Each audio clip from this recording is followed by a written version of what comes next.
Good morning, everyone, and welcome to your reading roadmap, Understanding the VALLSS Assessment and Your Child's Reading Plan. We are really excited to have Carrie Liesma here with us today.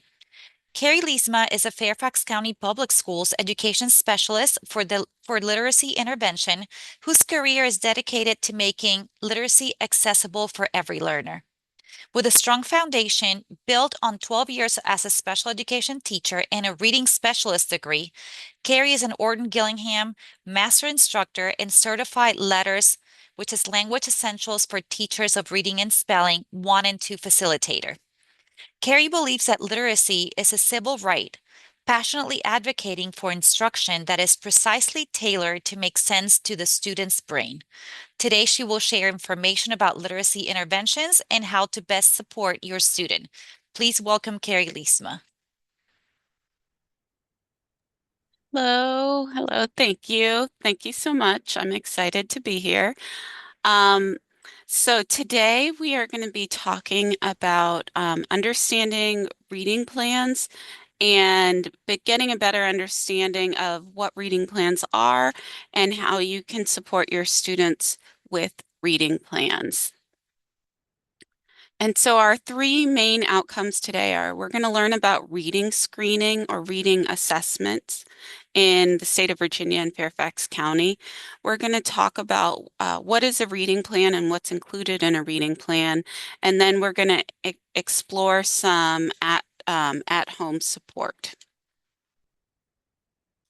Okay, so the first thing I want to talk about is the VALLSS assessment. And that is important to talk about because it is what we use to determine if a student needs a reading plan. So VALLSS stands for the Virginia Language and Literacy Screening System. And this year, the VALLSS assessment assesses students in grades kindergarten through 8th grade. And so I'm going to talk about the two different assessments differently because they assess different things. So the K3 assessment is designed to screen students for reading risk. So the research is really clear that when we catch students who may need extra support in reading early, their outcomes are a lot better. And so our assessments in K3 are really meant to make sure to see if there's any hints that their student may struggle with learning how to read, and we provide really intensive intervention early on. Now, this year is our first year where this VALS reading screening assessment is extending through 8th grade. And so in 4th through 8th grade, this assessment is more is meant to determine what areas of support our students will need to become better readers. And so I'm going to continue on. So let's start with who takes VALS. So first, for grades K through 3 and our K2 students, our students in kindergarten, first grade, and second grade, everyone takes the VALS assessment. They take it in the fall. Some students take it in the winter, and then they all take it in the spring. And the purpose of this is really to be a screener to see if students are developing any struggles with reading over their early primary years time. Now, our third graders, uh, third graders who take the VALS assessment are students who maybe showed high risk in second grade or moderate risk. And we'll talk a little bit more about those risk band categories. So that's our K3, and that's the screening assessment. For our students who are in grades 4 through 8, not every student in 4 through 8 takes the VALS assessment. Any student who failed the previous year's reading SOL will be administered the VALS assessment. So the reading SOL is our end of year assessment that determines if our students have grade level proficiency in reading. And so any student who failed, this assessment is used to kind of get a better understanding of what supports they need the next year to ensure that they are able to pass. Students who are also assessed with VALS in grades 4 through 8 are students who have an IEP or 504 plan with the accommodation, with a read aloud accommodation. And the reason these students are screened is if you have a read aloud accommodation, um, we want to determine if the student needs additional reading support to address that need for that read aloud. And then finally, that third group of students who may take VALS are students who are new to Virginia and who don't have an SOL score. We look at a variety of data points, and if the student shows perhaps a need in reading, then those students are given the VALS assessment. And so that's a little bit about who takes the VALS assessment in grades K through 3 and 4 through 8. And we have just finished up our VALS testing. Our schools are finishing up VALS testing this week. So what is assessed during the VALS assessment? This graphic is taken from the Virginia Literacy Partnership, which is the group, it's a group of universities and the state of Virginia, the Virginia Department of Education, who have come together to revamp our screening process and ensure that all of our students in the state of Virginia get effective reading instruction early on. And so this graphic shows two main components of reading. So when we talk about what does it mean to be an effective reader, there are many different components, but if you look in two larger categories, there's code-based learning, code-based reading, and that's our ability to match letters to sounds and to read the words on the page. And so in that area, you'll see students' alphabet knowledge, their ability to match sounds with letters, and their ability to manipulate sound. So that's what we call code-based. Um, the other components of language that are really critical to reading are language-based. And so language-based could mean oral language or reading off of the page. And that is made up of our knowledge of vocabulary, our background knowledge, or our knowledge of what we're reading or hearing about, our knowledge of how text is set up, beginning, middle, and end.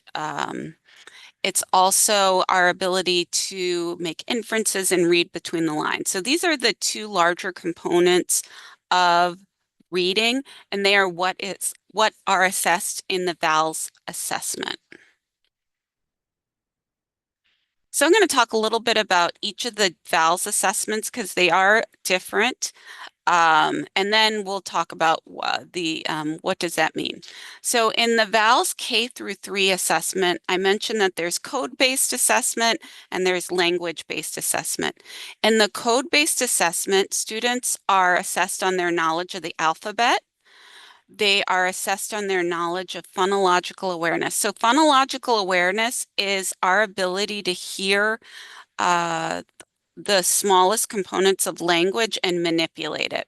So a common phonological awareness task would be if I say the word cat, say the word cat without the k sound. We would want students to say at. That's a phonological awareness skill, and it's really important in reading. Decoding is our ability to match letters to sounds and read the words on the page. Encoding is the ability to spell. And then oral reading fluency, that is a student's ability to read words quickly and automatically. We want to see that a student's not having to spend a lot of time matching letters to sound, that they can automatically read the words on the page. So that makes up the code base area of our subtest. Our language-based components of the subtest include passage comprehension. And so for our language comprehension assessments, the students are listening to text and they're answering questions about a passage they may have seen pictures about or they've heard about. And this is really important because a lot of times we are asked students to read a text and then we say, well, tell me what that's about.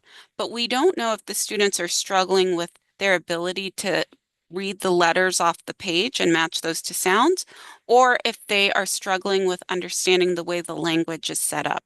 And so these language comprehension assessments are oral, so we can kind of break down and see where is this student struggling and provide targeted support there. There is a vocabulary subtest where the students look at pictures and match pictures or name what the picture is. And then syntax, there is some optional subtests where they are reading back sentences and providing the correct terminology. So those are the subtests in the K3 VALS. And as you can see in this graphic, it all leads to reading comprehension. That's our ultimate goal. Now, this graphic, you will receive a copy of this slideshow. And in this slideshow, if you click on this link, it goes into more detail about the subtests that are in the K3 VALS. So it tells you each subtest and what it actually measures. So right now, the state of Virginia, the K3 VALS was rolled out last year. And so we have a few more resources for K3. We don't have a sheet like this yet for 4-8, but when we do, I'm going to show you where you can get a copy of that. Okay, so what does it mean? So when we are going to give your student who's in kindergarten through third grade the VALS assessment. And at the end, they are given a band of risk. And that there are 3 bands of risk. There's high risk, there's moderate risk, and then there's low risk. Students who are in the high risk category are considered at the highest level of risk for developing a struggle with reading. And those are students who will receive a reading plan. Some students may fall in the moderate risk category. And the moderate risk category, those are students who may show some areas of need in certain places, but overall, they are not falling in that highest level of risk. These students may benefit for some extra support in their English language arts classes or English classes, but they do not require a reading plan.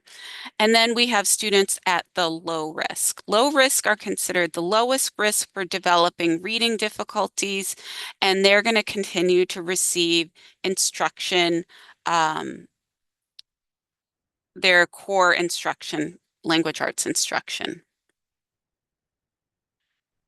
Okay, so that's the K3 VALS. Now the 4-8, the VALS for grades 4 through 8 is a little bit different. Instead of screening for risk, we already know that these students show a risk of struggling with reading because they pass the SOL or they qualify for the read aloud accommodation. And so the purpose of the VALS 4 through 8 assessment is to really get a better understanding of what is the student's strengths and needs and what supports can we provide to help them master grade level reading. There is a lot of information that your child's teacher will get from this assessment, and I'm going to talk a little bit about information that you'll be able to gain when you see your student's VALS report. Okay, so the VALS grades 4 through 8 has some different subtests because when we're looking at older students and their reading, we're really measuring different things. And so there is an oral reading fluency, and that is the student will read a passage for a minute, and we're looking to see how many correct words they read in that minute. And so for that, we're looking to see is the student automatically reading and are they correctly reading the words on the page. They will be assessed in spelling. And so they'll be given a list of spelling words, and those words will be scored. And these are all grade level words. Now, the word reading and the nonsense word reading subtests are conditional, meaning not every student will receive that. So when the student takes the oral reading fluency, if they score below a certain number of correct words per minute, the test will open up the word reading assessment. And both of those, the students, instead of reading words in a passage or sentences, they're going to be reading words on their own. So the word reading, they'll be reading real words, nonsense word reading, they're going to be reading we call them pseudo words or made up words. And the purpose of those subtests is to see, is the student able to read words in isolation? Sometimes when we're looking at students reading, when they're reading a passage, they'll use their knowledge of the what's happening in the story to kind of fill in the words. And we want to see, are they able to decode the words or read the words on the page? So not every student will have scores for that subtest. It depends on their oral reading fluency. The phoneme segmentation and the letter sound subtest are optional, so you may not see that score for your students. Some schools may elect to give that to get a little bit more information, but it is not required. So those are all components of the code base they called or decoding subtests. Now, on the language comprehension side, we have the morphology subtest, and that's where a student is listening to questions read out loud, and they have to determine what is the correct word that fits in the blank.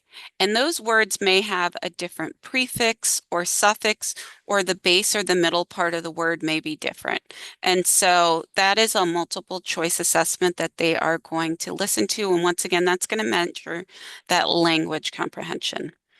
Sentence comprehension is similar to the morphology, except the students are listening to uh, sentences and then they are filling in the blank with a word that would best complete the last sentence. And so that is also an oral activity. There is a passage comprehension assessment that is optional. It is not required, and that's where students are listening to a passage and selecting the correct answer based on their understanding what makes the most sense. So all of these components, the code-based over here and the language-based over here, are all key components that lead to reading comprehension. And so those are some of the reasons, some of the subtests that we use really to get at why is the student struggling with reading comprehension. Now, we use a different level of mastery to determine if a student needs extra support on the VALLSS 4 through 8. So in VALLSS K3, we talked about bands of risk.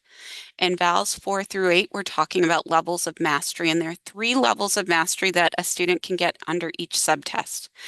Well below, if a student scores well below, that shows that the student is performing well below of what is expected for their grade level. Any student who shows a score of well below, you may see an asterisk or a star next to that score, and that tells the reading specialist, the teacher, that that student needs specific support in that area. Approaching means the student is approaching grade level mastery. They may not be quite there yet, but they're close. And then adequate, if a student scores in the adequate range, that means that student is performing at grade level. And so those are the 3 levels of mastery that we look at in the VALLSS assessment to determine what the student's reading plan will focus on. Now, I want to show you what the VALLSS score reports look like, and I'm going to show you 2 different score reports because it is possible you may receive either one. The the score report that I have on the screen now is for the VALLSS kindergarten through 3rd grade, or K3. And this is the report that's generated from the VALLSS system. So you may receive a score report that looks like this. And I want to show you the important components to this, the score report. So you'll see that there is a band of risk. And that's going to tell you is your student falling in that low risk category, that moderate risk, or that high risk. And so you can see that the high risk here is in red, the low risk is like in a green color. You're also going to get a scaled score, and uh, VALS assessment uses that scaled score to determine uh, the level of risk for that student. And you can see there is a key down at the bottom, so you can match that scaled score to this key to find where the student falls, but it'll also tell you there with that band of risk. So on this report, you can see it here, and then this report, it's in red.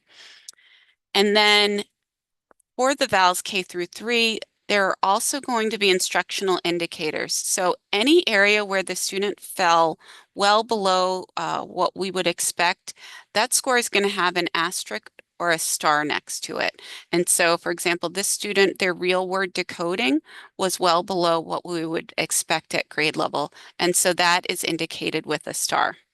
So you may receive a copy of this score report. Schools may print this out and send this home. You may also receive a copy of, this is the FCPS VALS score report, and this is what is going to be populated into Parent View, and I'm going to talk about Parent View when we get into reading plans. Um, a, a lot of the information is the same. The format is just a little bit different. So all of the subtests are listed here, and then that band of risk is going to be in this final column. And this score report, it'll have your student's name at the top, and it will have the fall score, the winter score, and then the spring score. And so this may be what goes home with your student, and it may be what is populated in Parent View. Now, our VALS assessment for 4 through 8, this is a copy of the score report from the VALS system.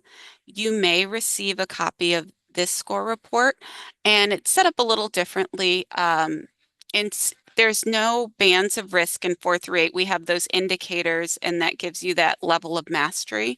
And so you can see for this student, it has the score they received in each of the categories. If the score is in red, that means that student is falling well below. If the score is in this blue, that means they're in the approaching.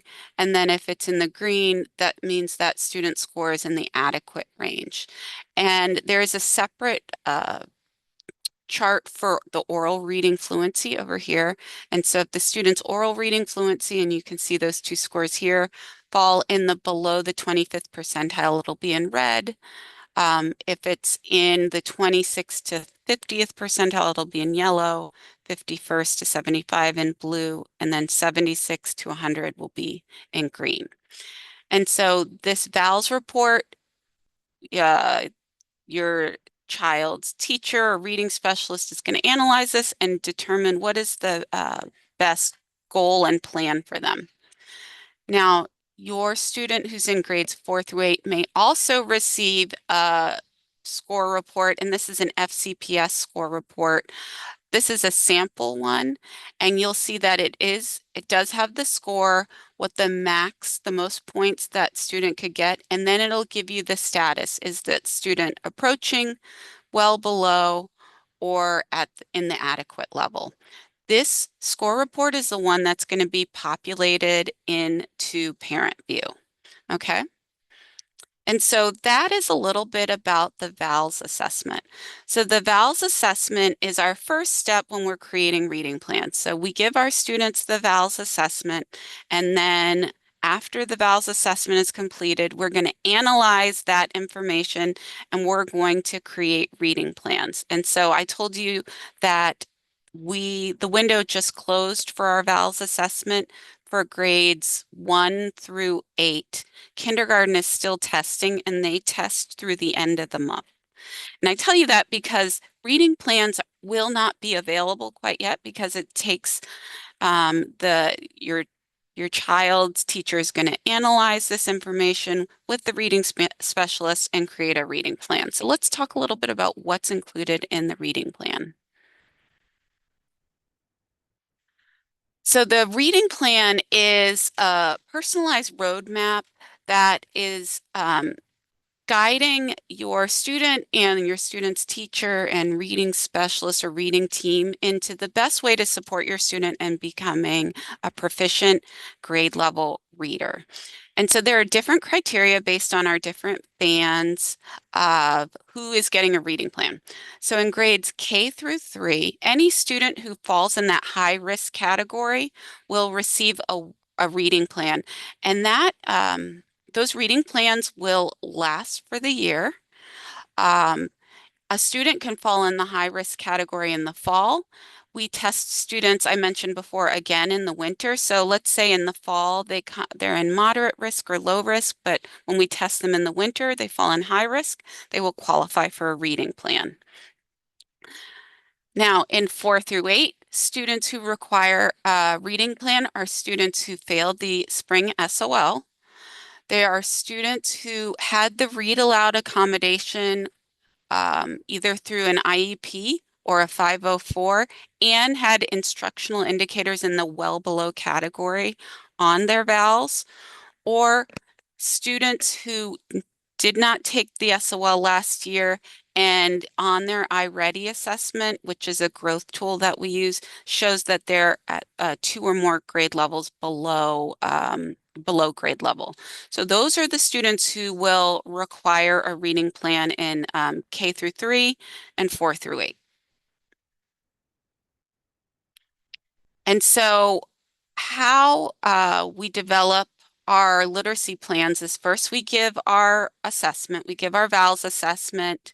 We are going to analyze that data and then we are going to create a reading plan. The reading plan includes goals, it includes the intervention, and includes progress monitoring. And that progress monitoring are assessments that we give twice a month to see, is the student growing towards grade level? Are they making the progress we would expect them to? After we have created the plan, then we are going to begin intervention. And intervention, I'll talk a little bit about what intervention looks like and where it takes place. After our students have participated in intervention, we are going to be looking at that progress monitoring data, and we're going to be determining, is the student making the amount of progress we would expect? If the student is not making the amount of progress we would expect, we may adjust the time, the amount of intervention that that student's getting. Sometimes we will adjust the intervention itself. It depends student to student. So that's how we plan for intervention in Fairfax. Now, your child's reading plan is going to be accessible through Parent View. And I am going to put a link in the chat, oops, of how you can access Parent View if you don't already have a Parent View account.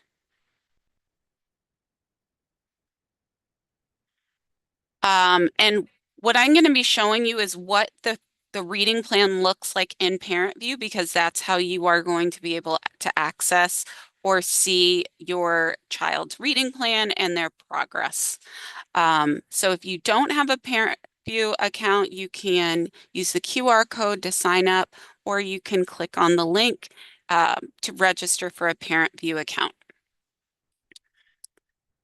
So there are 5 main components of a reading plan. There is the area of concern. And so for students with reading plans, that area of concern will be reading. The learning gap, and I'm going to talk a little bit about what that learning gap means, the intervention that they will be receiving, the goal, and then progress monitoring. And so as we go through and I explain each of these components, I'll have an arrow here to show you what it looks like in Parent View. So this is what you will see if you are looking at your child's reading plan through Parent View. So first we're going to talk about the area of concern. That is the subject of the reading plan. And so it will say reading for your student. Now, students can have plans in areas like social and behavior. They can have a plan for attendance. They can have a plan for mathematics. It's not just reading. I'm just talking today about reading. So if your ch child qualifies for reading plan, it'll say under area of concern, reading. Now, the learning gap, this is the specific area where your student is maybe struggling in reading. And this is the area that we are focusing on in our intervention and through our progress monitoring. And so you can see it is listed here with learning gap. And for this student, it says decoding and encoding. And I want to talk to you about the different learning gap areas that a student may receive a reading plan in. So the first area I want to talk about is alphabetic knowledge and phonemic awareness. And so alphabetic knowledge and awareness is made up of different subtests. One is the student's ability to match a letter to a sound. So if they see this letter here, they know that the letter B makes the B sound. Okay, so that might be one area. If your student has a reading plan in alphabetic knowledge or phonemic awareness may be one area that they need support with. Your student may need support with phoneme blending or segmenting. So phoneme blending is when we blend sounds together to make a word. And so I have right here, this is an Elkonin box. We use Elkonin boxes to support with phonemic awareness. And so students may have like chips here and they would push a chip for each sound. And if I were doing a phonemic awareness activity with the word cat, they would push sounds like ah, put it together, and it would be cat. So that's a blending activity, putting those sounds together to form a word. And that skill is highly linked to being able to read. You have to be able to blend our sounds together to be able to read. Now, phoneme segmenting, that's when we take a whole word and break it into its smallest parts. So if I were to say cat, the reverse of that would be cat, k, a, t, cat. Phoneme segmenting is really linked to spelling. So in order to spell correctly, you have to be able to break our words down into their smallest component and figure out what letter represents each of those sounds. So your student may have a goal around alphabetic knowledge or phonemic awareness.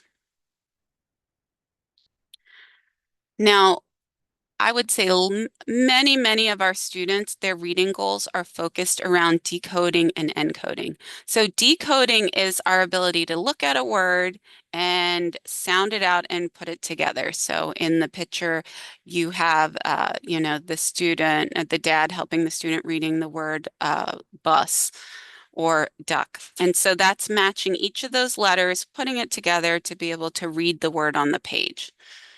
Now, spelling is the opposite of that is giving a student a word and them being able to represent each of the sounds that they hear in that word.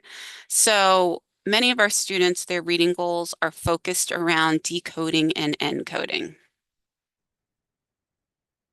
especially our students in our early grades, kindergarten through third grade. You'll see the majority of them having a goal in decoding and encoding. Now, another learning gap your student may have a goal in is vocabulary and morphology. So vocabulary is, matching the words and meanings and meaning in our language. Vocabulary is one of the most important areas that lead to reading comprehension. And so the larger a student's vocabulary is, the more they'll be able to understand what they're reading. And so it is a really important area that we focus on. And so when a student has a gap in vocabulary, we may be working with that student to expand their vocabulary, teach them new words. We also support students in morphology. So morphology is when we look at the different parts of our language or parts of our words. And this is a way to help build our vocabulary. It also can help students become better readers. So I have an example here. This word incredible is made up of three different morphemes. Morphemes are just what we call a meaningful part of language. So the word incredible has the prefix in, which means in or not or opposite of. It comes from the Latin base cred, which means to believe. And then it has the suffix ible, which means able to. And so if our students know the different those different morphemes, what they mean, they can help figure out what the word means. So incredible means not able to believe something. If something's incredible, you're not able to believe it. And so students who have a learning gap in this area, like I said, we're going to be working on teaching them more about prefixes and suffixes and the uh, bases of language, including Latin bases, Greek bases, um, so we can expand their vocabulary. And then some of our students may have a learning goal, learning gap in comprehension. So this is a smaller group of students. Many times people think, oh, my student, failed the SOL. They need support with comprehension. And these components that I went through previously really make up a lot of the areas that students need support in. There are some students who need support with comprehension, but in order for us to work with a student on comprehension, we need to make sure that they can decode the words on the page. They know what the words mean, and they're able to read at a fast enough pace that their brain can focus on what they're learning. So our students who have a learning gap in comprehension, they may be working at the passage level. So we may be working on longer text and helping them, supporting them making sense of longer text, or at the sentence level. And so that is understanding the way sentences are put together, so they can get meaning out of the text at that level. And so those are the four main categories that your student may have a learning gap in. And depending on that learning gap, that's really going to inform what our intervention is going to look like. So I'm going to talk next about intervention. So intervention, this lists the specific program that your student will use to develop literacy skills. Um, One of the things I haven't talked as much about is the Virginia Literacy Act. And so the VALLSS assessment, reading plans, some of our changes in core curriculum have all come about due to the Virginia Literacy Act, which was passed, I believe, in 2022. And the Virginia Literacy Act lists a lot of different areas where school districts in Virginia have to make shifts in their instruction. And one of those areas is we have we are selecting interventions, literacy interventions from a list of state-approved programs. And so the intervention that is going to be listed on your student's reading plan is taken from the state-approved list. And I can show you when I go into parent resources where you can find that list. So this student here is receiving the Orton-Gillingham Comprehensive Intervention as their intervention. So let's talk about what does intervention mean. So all of our students receive English or language arts. In elementary, the minutes that they receive it is a little different than in our middle school, but all of our students receive um, instruction in English and language arts. Some of our students who maybe when they're taking assessments in class or maybe just need extra support, will get some small group support. So that's when the teacher pulls a group of students in class and they may get extra support in a specific concept they learn. Maybe they're working on an essay, they need some help with editing or forming ideas or any of those pieces. So we call that targeted support, and that could shift from day to day. The students I pull in a small group today may be different than the students I'm pulling tomorrow. It really depends on what we're covering that class.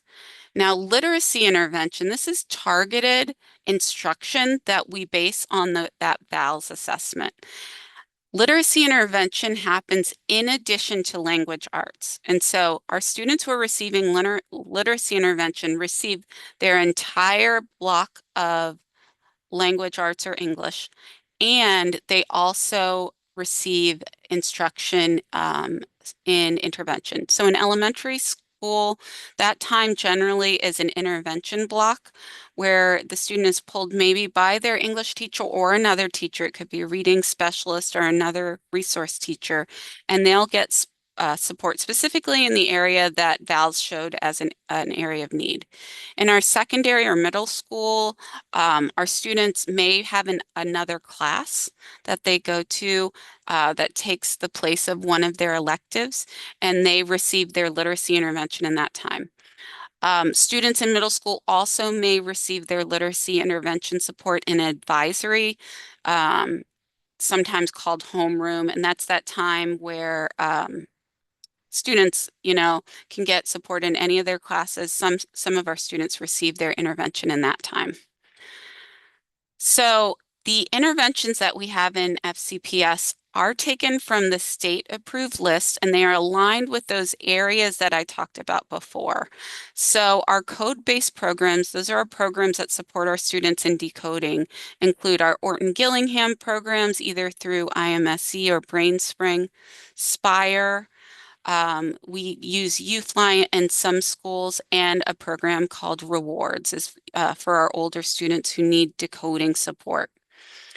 Our language comprehension programs are over here in blue. These are our programs that support more of the comprehension side. So that includes Lexia Core 5 and Lexia Power Up. Now we use Lexia Core 5 in our core instruction, but Lexia Core 5 and Power Up can also be, you can add extra time and students can get that also as an intervention in addition to their core English support. In elementary, we have Benchmark Steps to Advance, which supports language comprehension. And then in middle school, we have Read 180 as a program that supports comprehension. Now, the final and really important piece to the reading plan is the goal. And so where it says goal, this is going to list your student's specific goal. So for example, this student set their goal is they will read 72 correct words per minute with 98% accuracy by May 2025. This was a sample goal from last year. You will notice that you have the goal here, and then you have the progress monitoring chart. And so twice a month, for the most part, there's some students who may get progress monitoring a few less, but for the most part, twice a month, we're going to do a quick assessment to see how close the student is to meeting this goal. And what you're going to want to see is that these points are moving towards getting the student to this goal. And so like this student is above where we would expect them to be. And so they're on track to meet this goal and maybe even surpass this goal. And so progress monitoring, like I said, that is going to be that chart you're going to see at the bottom of your student's reading plan. Now, when you first get your reading plan, there's not going to be any data points yet because we haven't started progress monitoring. But as the year continues, you'll be able to see through Parent View that your student is making progress towards this goal.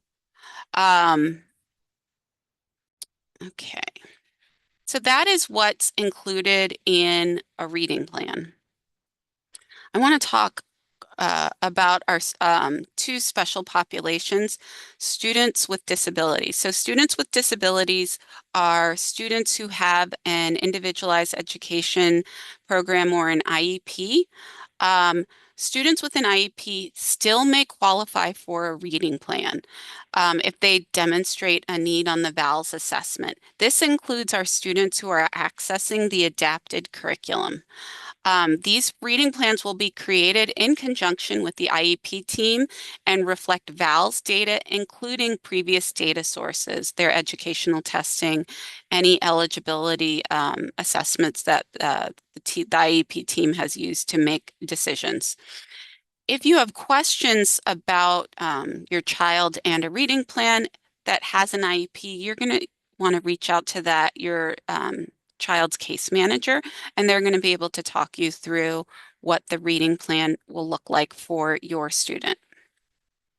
Now, another population that of students who will may receive reading plans are our multilingual learners. So these are our students who are in our English speakers of other language or ESOL getting that support.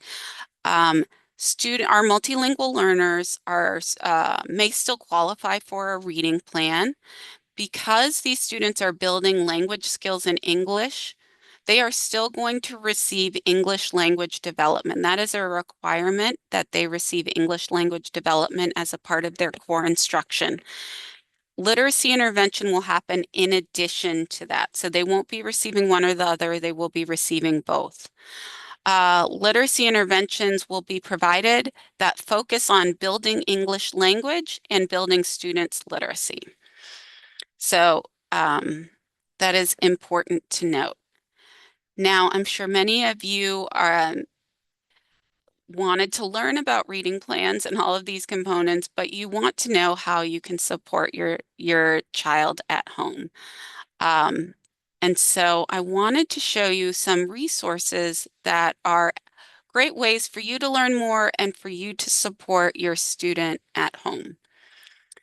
Um, so the first page that I am going to take you to is the FCPS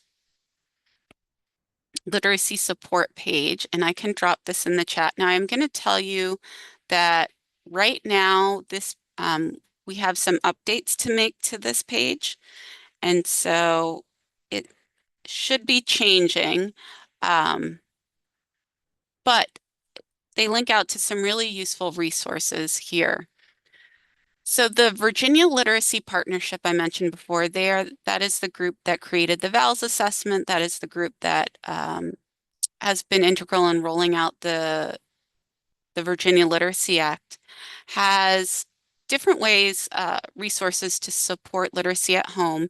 If you click on the VLP Family News, it's going to take you to this page, and there are some really great resources here. They have, you can learn about different topics, including what's science-based reading research, language development, phonological awareness, fluency, phonics, comprehension. There's a brochure that talks about screening in Virginia, oral language and vocabulary, and then the Virginia Literacy Act for grades 4 through 8. So I spoke about some of these, and I may, have gone too fast. If you want to spend some more time learning about these topics, you can click on any of these here to learn more about them. Now, for our elementary folks, they also have all of these resources translated into Spanish, traditional Chinese, simplified Chinese, and Arabic. There's also videos and webinars. These are for our elementary school-age students. A webinar or a video on evidence-based literacy instruction, language develop webinar. This was a webinar similar to what this format is that was posted on their site. Support with fluency, comprehension, and oral language and vocabulary. And they have those videos translated into Spanish. Additionally, if you scroll down, if you have a middle schooler, they have some great resources, videos on overview of VALLSS, grades 4 through 8. What does science-based reading research look like for middle school families? There is a great video resource on the middle school reader. We know that when our students get a little bit older, there are different things that impact their ability to read, including motivation, attention, and interest. And so this talks specifically about those unique areas. They also have some great resources to help build study skills and study habits, which are huge if you have a middle schooler. I have an eighth grader right now, and I have used several of these resources with him. And then how to build reading interest and motivation. They also have some organizational tools that you can use to help if you notice your students having a hard time like planning uh, for assignments, making a week plan, an organizational checklist, a mental download. Those for our students who kind of have everything here and we want to get that out on paper. So this is a great resource from the Virginia Literacy Partnership. Also on this page, if you go to families, you can click on resources for families. And there are a lot of resources here you can also use to support your student at home. So if your student has a goal in phonemic awareness, you may click on this Playing with Sounds resource. And it's going to take you to an article, some activities, and a video that you can watch to help you support your student in those areas. Oops, I went back too far. Um, they have supports with reading and spelling words, writing, language development, reading online books, reading comprehension, and then they also have support specifically for middle school. So when you get your child's reading plan and you see that area of need, you can look on this page and kind of look at the resources that will best support your child. So those are all on the VLP Virginia Literacy Partnership resources for families. They also have, if you have any younger children, they have some early childhood resources if you have younger children at home, how you can support them with communication, building relationships, self-regulations, and movement. So all of these are great resources that you can access through the VLP site. I'm going to take you back here, and then I'm going to end soon. Um, I'm back on the Literacy Resources for Family page, and I'm going to scroll down here. If you have elementary students, we use Benchmark Advance as our core curriculum for literacy, and there are resources for Benchmark Advance for families that you can access here. You can click there and get more resources, especially tailored to the area that they're learning about now. So if they're doing their lessons on corn, you can learn a little bit about corn and you can do some activities with them. And they also have, these are the links to that previous page that I showed you before. The VALLSS score report and all of this information, these are areas that will be updated. And this video, once it's finished, will go on this page. Now, I just want to say a couple things as I finish up. So I have three children. My two oldest daughters learned to read without any issue, and my youngest child has dyslexia, and reading has been a struggle for him. And um, reading for students who struggle with reading and they spend all day reading and all day writing and doing something that is really challenging for them. I would encourage you to just, I always say, walk the line of how much you want to push them at home. And so you can support your child at home by asking them to tell you what they learned about that day. Just reviewing and summarizing and putting it in their own words is going to be really helpful. I, because I'm a reading specialist, I was dead set on providing intervention for my child. And for a while, it got somewhat contentious because he didn't want to come home and deal with mom, the teacher. He wanted to deal with mom, the mom, who was there to love and support him. And so I do, it is important to read to your kids and to support their learning at home, but also be aware if your child's struggling with reading, give them a place where they can feel successful. So like I said, that could be reading out loud to them. It could be um, having them tell you about their day. It could be having them enrolled in the sport or the activity that really like makes them feel good about themselves because reading is critical. I believe passionately that it is a civil right, but our children's mental health is really important as well. And I have seen many students who struggle with reading take it, as that there's something wrong with them. And I always tell our students, we just haven't figured out how to best match our instruction with the way your brain learns. And so sometimes that may take a little bit longer, but let's focus on the things that you're really great at. So that is my advice as a mom and a teacher of a student who is a struggling reader. I really appreciate you joining me and giving me an opportunity to talk. Oh, one last thing I wanted to say, if you have questions about your child's reading plan, you can reach out to your child's teacher or the reading specialist at your child's school. Just be aware that VALS testing did just end, and so reading plans may not be in parent view. Our due date for reading plans is November 10th for grades 1 through 6, 1 through 8. And kindergarten, those plans, because the window goes a little bit later, those are due November 21st. So if you don't see a reading plan in parent view before that time, don't panic. It's This is our first year giving the VALS 4 through 8, and we've had some technical issues with the state.